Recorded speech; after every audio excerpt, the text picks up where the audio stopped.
कश्मीर के पुलवामा में कोई अटैक प्लान कर रहा है तो प्लानिंग पाकिस्तान में हो रही है, लेकिन उसे अंजाम देने के लिए वो मुजफ्फराबाद, पाकिस्तान ऑक्यूपाइड कश्मीर का ही हिस्सा है मुजफ्फराबाद, वहां से आतंकियों की एक टोली तैयार करता है,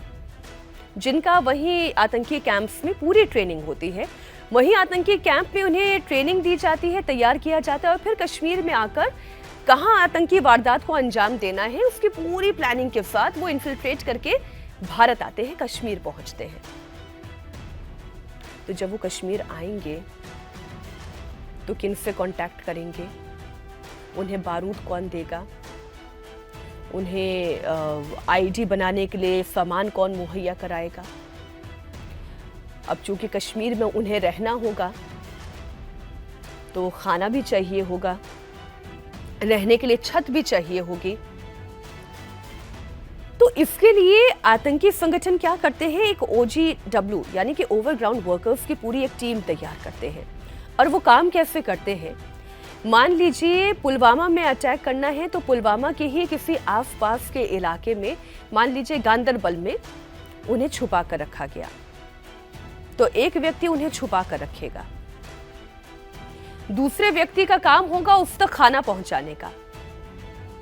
तीसरा व्यक्ति वो खाना बना रहा होगा और किसी एक लोकेशन पर जाकर वो केवल खाना रख देगा,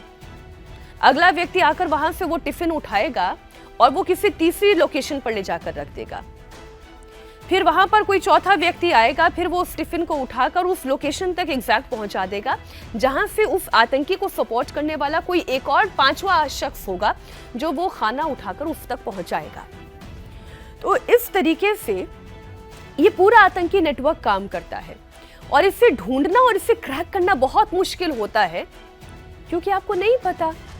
कि आपके ही अपने कस्बे, आपके ही अपने मोहल्ले से निकलने वाला व्यक्ति जो हाथ में खाने का एक थैला लेकर निकला है, एक आम सा थैला लेकर निकला है, वो किसे देने के लिए जा रहा है।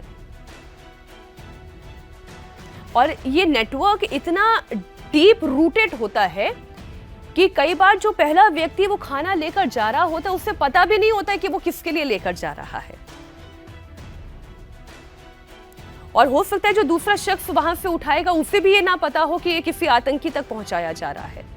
लेकिन ये OGW का नेटवर्क इसी तरीके से काम करता है। अब इसमें कुछ हाई स्किल्ड होते हैं, कुछ लो स्किल्ड होते हैं। तो ये जो हमजा बुरहान था, हमजा बुरहान का काम ही ये था कि ये OGW का नेटवर्क तैयार कर रहा था और आतंकी संगठन अल बदर का ये कमांडर था। इसका असली नाम जो है वो अर्जुमंद गुलजार डार है और ये किसके भेस में POK में रह रहा था, एक डॉक्टर के भेस में ये POK में रह रहा था। आपको ध्यान होगा जो लाल किला का दिल्ली में ब्लास्ट हुआ था उस दौरान भी डॉक्टर्स का पूरा एक नेटवर्क जो है वो क्रैक हुआ था और उसमें भी जम्मू कश्मीर पुलिस का एक बहुत बड़ा रोल था। और जब छानबीन होनी शुरू हुई थी तब ये पता चला था कि लखनऊ में, फरीदाबाद में, अन्य इलाकों में, चाहे वो हरियाणा के हों, उत्तर प्रदेश के हों और दिल्ली में भी, कैसे डॉक्टर्स का पूरा एक नेटवर्क काम कर रहा था। अल फलाह यूनिवर्सिटी का वो पूरा केस आपको याद होगा। तो इन लोगों के लिए छुपने का सबसे आसान तरीका ये हो जाता है कि या तो वो किसी मस्जिद में मौलाना बन जाएं और धार्मिक कार्यों में लिप्त हो जाएं, किसी कॉलेज में प्रोफेसर या किसी स्कूल में टीचर बन के अपने आप को छुपा लें, या फिर जो डॉक्टरी का पेशा होता है, क्योंकि वो इंसानियत का पेशा होता है, तो इंसानियत की इस पेशे के पीछे अपने असली चेहरे को छुपाना इन आतंकियों के लिए बड़ा आसान हो जाता है। इसलिए डॉक्टरी का पेशा ये चुनते हैं और इसलिए डॉक्टरी की डिग्री भी लेते हैं।